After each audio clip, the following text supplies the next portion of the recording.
Porte close à la trésorerie d'Ambazac. Ce matin, dans la petite commune de près de 5600 habitants, certains usagers pensaient encore trouver un guichet ouvert. Je ne sais pas comment je vais faire, je vais l'envoyer par la poste maintenant.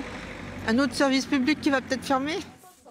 Dans cette zone rurale, le guichet de la trésorerie était jugé très utile. On trouve ça très dommage parce que c'est vrai que c'était une structure où on pouvait facilement y aller pour les cantines, les bus scolaires, pour le règlement.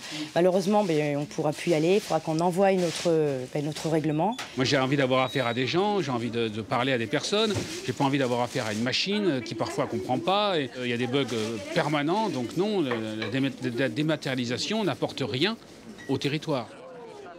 En octobre, des dizaines d'habitants et leurs maires avaient manifesté contre cette fermeture. Un sentiment d'abandon que l'administration souhaite tempérer.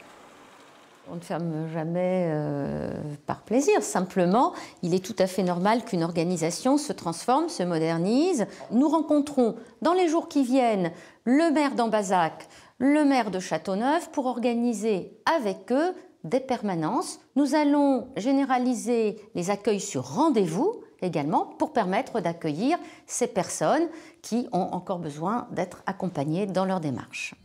Ambazac n'est pas une exception.